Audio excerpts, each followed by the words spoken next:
I don't know about you guys, but now that we're halfway through November already, I almost feel like a sense of urgency in trying to complete as many books as I can before the end of this year, which is silly in some ways because books I can't get to this year, I'll just get to next year, but there is this weird sense of urgency and almost like an impeding sense of like deadline. October and November so far in particular has been a really slow reading month for me, which means that I'm just shy of hitting 75 books, I believe.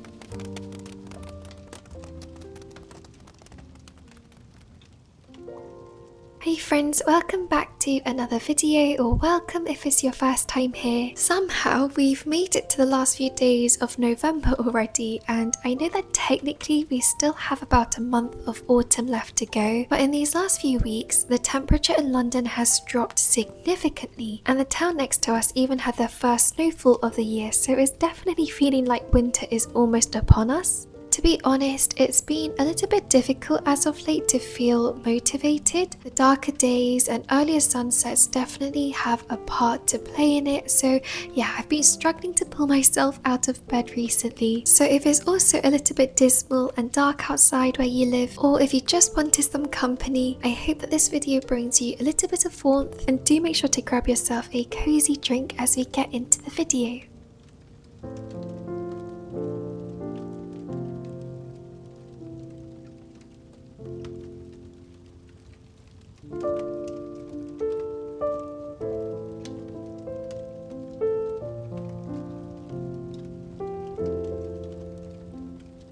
Lately, Christmas decorations have been popping up everywhere in shops, and so every time I go out I've been seeing what's available because I'd love to have a couple of trinkets around the house. But one thing I realised as I was going through my storage recently is that I don't actually own very many Christmas decorations, and I don't know what it's like for you guys, but I think I don't really buy as much Christmas decor compared to the autumn fall season. But that being said, I did find a few things over the past week or so. One being these fake flickering pillar candles that I found at B&Q for around £10. I really love them. They add such a lovely atmosphere to the bookshelves, especially during the evenings, and I don't have to worry about my books catching on fire. And I also found these mushroom decorations for about £1 from the clearance section at Primark, which was an absolute steal. So perhaps these items aren't necessarily the most Christmassy, but I do love the fact that I can have the pillar candles lit all year round, and the mushrooms are going to be so perfect for next year's autumn as well.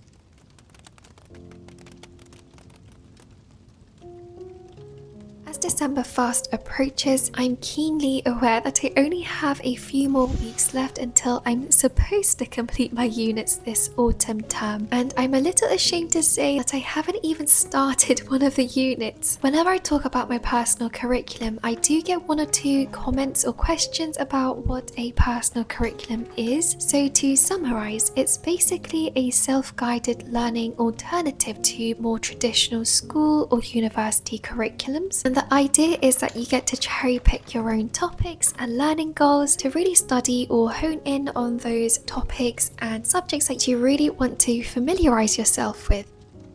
So you can set your own schedules and assignments if you want as well, and I think the best thing about it is how flexible it is. So for instance, for the months of September to December, I created 4 different units for myself, including Catabasis, the study of hell. The second one was Gothic classics and modern dark academia literature. The third is Introduction to Creative Writing, and last but not least was Beginner's Japanese.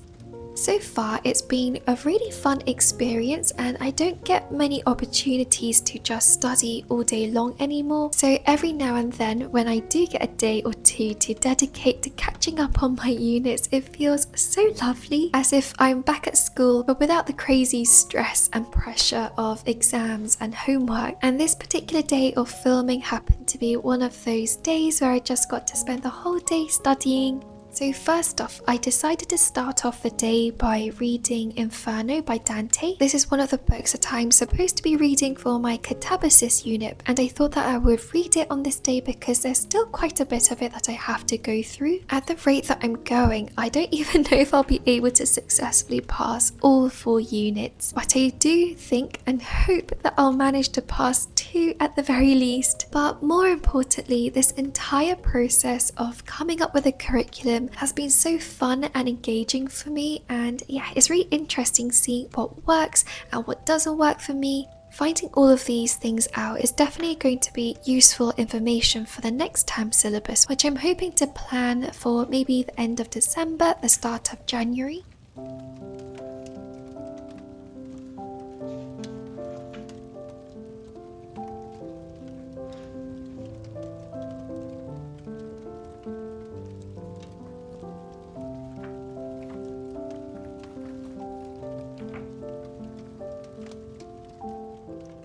Hey friends, I hope you're doing well and welcome back to another video. Since it's so gloomy outside today, I thought I would spend the day indoors and do a little bit of a cozy video. A few of you guys have been asking in the comments how my personal curriculum is going lately, and so I thought I'd give a little bit of an update. To be completely honest, I am really falling behind on almost all of my units, and the only one that I'm doing okay on is my Japanese unit. So today I have a lot of catching up to do.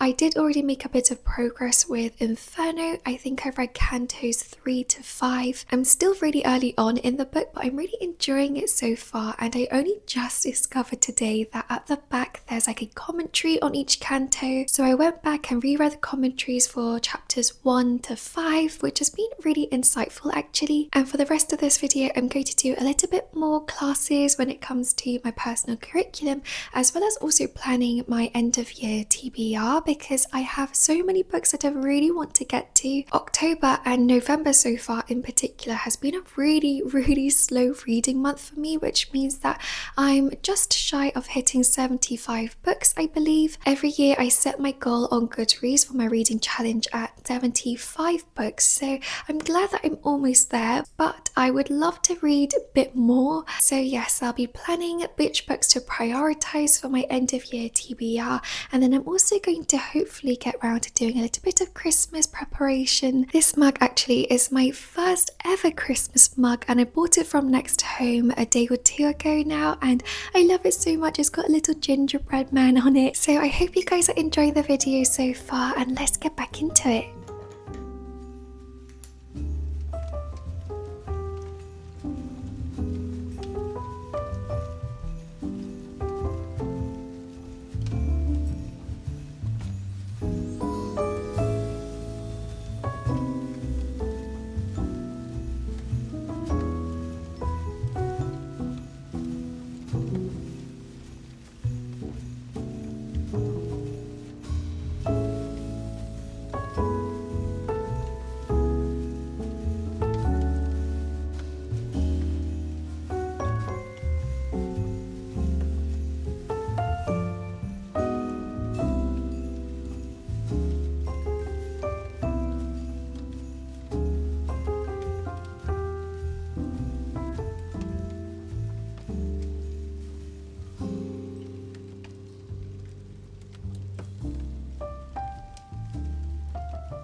So I have here with me my 6 books that I really want to read before the end of this year, and these are in no particular order. All I know is that I really want to get to them, and I did initially try to write down 10 books, but I feel like these 6 are the ones for me to really prioritize. And the first one on this list is The Golden Enclaves by Naomi Novik. I don't actually own this book currently because whilst I did order it and feature it in my latest book haul video, it did come really damaged, so the water Stone's online team said they could replace it for me, but it did mean that I had to return the copy that was initially with me. So right now I don't have a physical edition of the Golden Enclaves, but I look forward to receiving it. But the reason why it ended up on my list is because I'm notoriously quite bad at finishing series, especially the last book in a series for some reason. So I have high hopes that I'll finish this one before I start to forget what happened in book 2. Another book on the list is Wuthering Heights by Emily Bronte, which is at the bottom of this stack, so I'm gonna have to shuffle it around. So here's my copy of Wuthering Heights. You guys might remember me just saying a little bit earlier that I haven't even started my Gothic Classics and Dark Academia literature unit yet, but Wuthering Heights is one of the main core books that I'm supposed to read for the unit, so definitely this one needs to get done before the end of this year. And along similar veins, I also have to read The Secret History by Donna Tartt. This is the second book that I have to read in that unit for this term, which I haven't started, and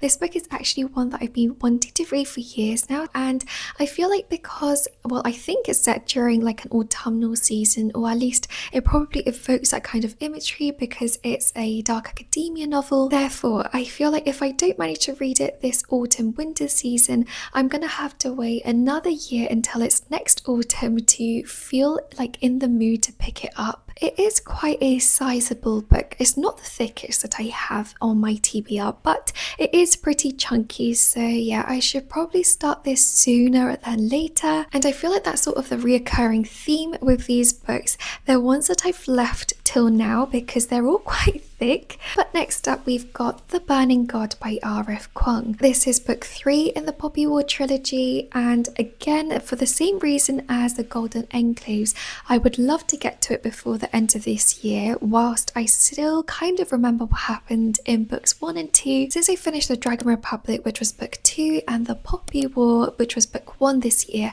I feel like it's appropriate for me to finish the series this year. To be honest though, one of the reasons why I've left it this long is because I didn't love the way Dragon Republic finished or the ways that things were going, and so I'm a little bit nervous and hesitant about picking up The Burning God, and I have a feeling that this is going to make me cry, so yeah, I need to be in the right headspace to dive into this one. Now for a newer release, I've got Wild Reference by Rebecca Ross, which I think I've talked about in like every single one of my videos lately. The reason why I would love to get to this one is not only because so many of you guys are really excited for me to get to it, but this is a hardback, and I have this thing where I need to read the hardbacks before the paperback version is released, otherwise I feel really annoyed with myself for having spent £20 on a big book. However, in order for me to get to Wild Reference, I really want to reread Divine Rivals and also read Ruthless Vows before digging into this one, so I suppose those two books are also on my TBR. And then last but not least, I've got with me Inferno by Dante, which is the one that I was reading earlier. Once I finish reading Inferno, I will have completed my catabasis unit, which is really exciting and gives me a little bit of a push to keep on going with this. So those are the 6 or 8 books that I will hopefully get to before the end of this year. I do still have all my other books that I really would like to get to, including books like Water Moon and Cold Clay. But having come up with this list, I almost feel a sense of relief knowing which books I really would like to get to. I don't know about you guys, but now that we're halfway through November already, I almost feel like a sense of urgency in trying to complete as many books as I can before the end of this year, which is silly in some ways because books I can't get to this year, I'll just get to next year. But there is this weird sense of urgency and almost like an impeding sense of like deadline now that the end of the year is approaching us. But anyways, I think I'm going to go grab some food now before hopping into the rest of my personal curriculum units.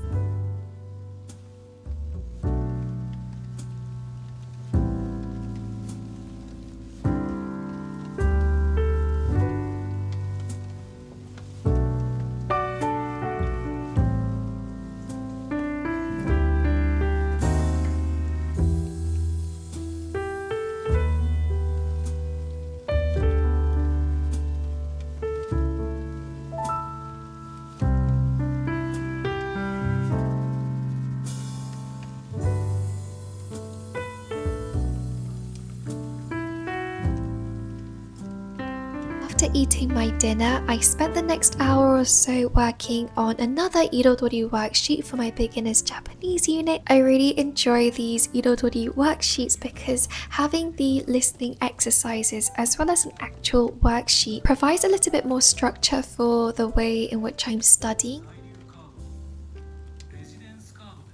I also recently finished watching Romantics Anonymous, which is a Japanese-Korean drama on Netflix, but I've been so obsessed with this drama and yeah, I've been gushing about it to Ian. But it's 8 episodes long and I think I devoured it in 2 days. I would have devoured it in 1 if I had more time in the day, but I did have to go to bed. But Romantics Anonymous is a truly romantic slow burn story about a talented chocolate maker who struggles to make eye contact. She begins to work unexpectedly at a small chocolate shop despite her struggles, and it's also to do with her interactions with the heir of a large commercial chocolate company, but he has a condition of being unable to touch other people. I think that the story was inspired or based on the 2010 French-Belgian rom-com. I haven't watched it, so I'm not too sure, but in this particular drama stars a Japanese actor Okudi Shun as well as the Korean actor Han,